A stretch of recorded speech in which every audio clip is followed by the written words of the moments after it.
pléthore d'attaques potentielles qui planent au-dessus de nous.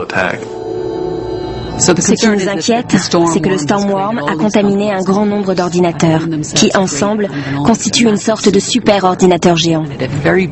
Si des gens mal intentionnés en prennent le contrôle, ils risquent de faire des ravages à très, très grande échelle. Donnie cherche toujours les auteurs du virus Microsoft Word.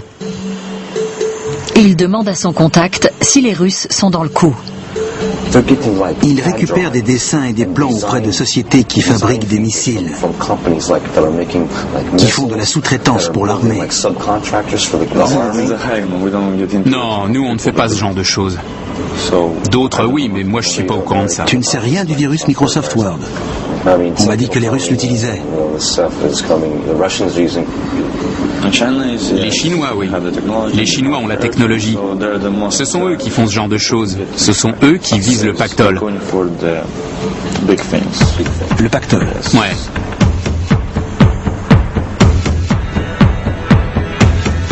La menace qui se profile ainsi n'est rien moins que celle de la guerre informatique. Je crois qu'il faut s'inquiéter d'un éventuel Pearl Harbor numérique.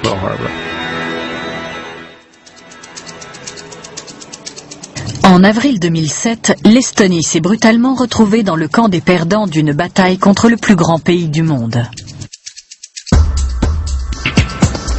Ce qui a commencé comme une manifestation contre le transfert d'un monument à la mémoire des combattants soviétiques vers un cimetière militaire a rapidement dégénéré.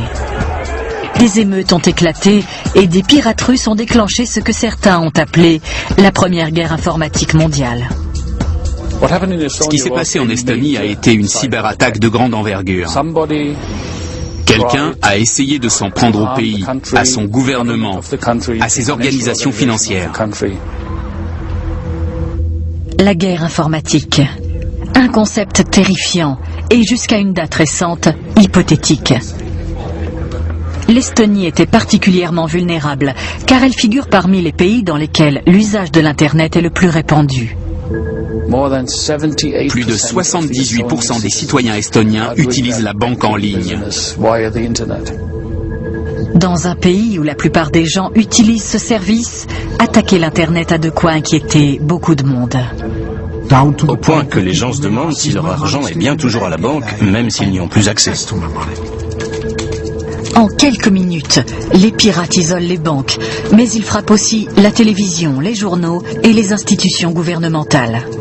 On a assisté à la plus grande attaque contre les infrastructures d'un pays, et elle a vraiment eu un impact sur la vie quotidienne des citoyens. Bien que le gouvernement russe nie toute participation, il ne fait aucun doute que ces attaques avaient un but politique. Nous n'avons aucune preuve tangible indiquant un lien avec un quelconque gouvernement. Cependant, nous avons des raisons de croire que cette attaque trouve son origine dans la Fédération de Russie. À une époque, les États-Unis ont considéré la Russie comme le principal adversaire informatique. Dès 1998, ce pays a été accusé d'avoir piraté certains systèmes du gouvernement américain. Mais aujourd'hui, l'Amérique a peur d'un autre espion, la Chine. C'est le pays qui nous inquiète le plus. Aujourd'hui, à la retraite, Rick Howard était lieutenant-colonel dans l'armée de terre américaine. Il a passé les 2 dernières années de sa carrière au poste de chef de l'équipe d'intervention en cas d'urgence informatique. D'après leur doctrine militaire, les Chinois doivent être en mesure de s'en prendre aux États-Unis d'ici 2025. Ils ne le feront pas avec des chars d'assaut. Leur plan consiste à déclencher une guerre asymétrique avec l'Internet comme engin d'attaque. Selon Rick Howard, des pirates chinois minent actuellement les ordinateurs du gouvernement américain à l'aide d'outils similaires au virus Microsoft Word. Ils volent tous les documents enregistrés sur les disques durs, les fichiers Word, les fichiers PowerPoint, les documents Excel, et ils les rapportent en Chine. Ça représente des millions de documents. Le vol de secrets d'État via l'Internet a détrôné l'espionnage de papa. Mais ce qui inquiète le plus Rick, c'est que la Chine recrute et entraîne des pirates. L'armée populaire de libération chinoise recrute des pirates parmi la population et les forme aux tactiques de la guerre informatique. Elle leur verse un salaire pour qu'ils infiltrent les réseaux de certaines institutions et du gouvernement américain. En 2007, les États-Unis ont affirmé que la Chine avait lancé une cyberattaque contre le Pentagone, ce que le gouvernement de Pékin a démenti officiellement.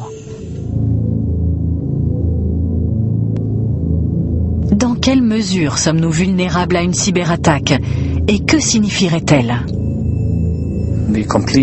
L'effondrement complet des systèmes financiers, de santé, de transport routier et aérien, du gouvernement, des structures d'un pays.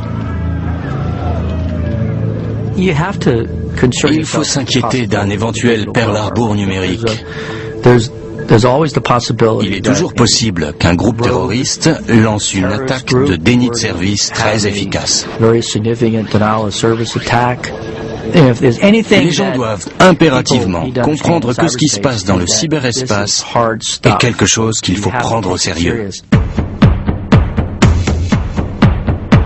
Quand une telle attaque se produira, serons-nous prêts à y faire face?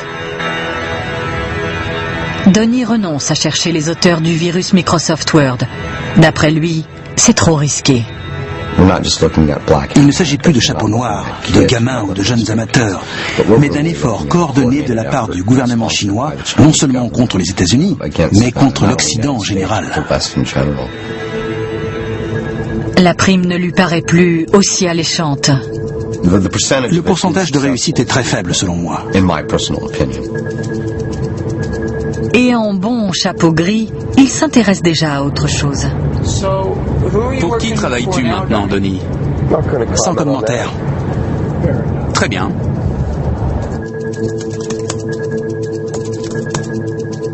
Michael Calce a écrit un livre sur sa vie de pirate. Je ne pouvais pas rester les bras croisés vu ce qui se passe et à quel point ça empire. 8 ans après son attaque, il dit pouvoir refaire exactement la même chose. Parce que personne n'a rien fait. Les sociétés disent investir dans la sécurité informatique, mais la situation ne fait qu'empirer. Les attaques se multiplient. Le nombre de virus a doublé en un an. Des réseaux, comme celui du Pentagone, repoussent des attaques presque quotidiennement.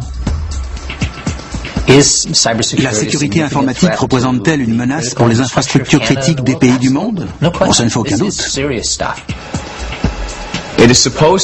C'est censé être un peu turbulent, un peu incontrôlable.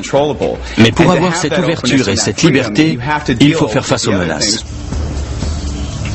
L'interconnexion entre l'Internet et les infrastructures critiques est particulièrement vulnérable dans notre société moderne. Il faut y réfléchir à 2 fois avant de relier des infrastructures critiques à l'Internet. Je préférerais qu'elles n'y soient pas reliées, c'est-à-dire qu'elles n'utilisent pas les mêmes câbles.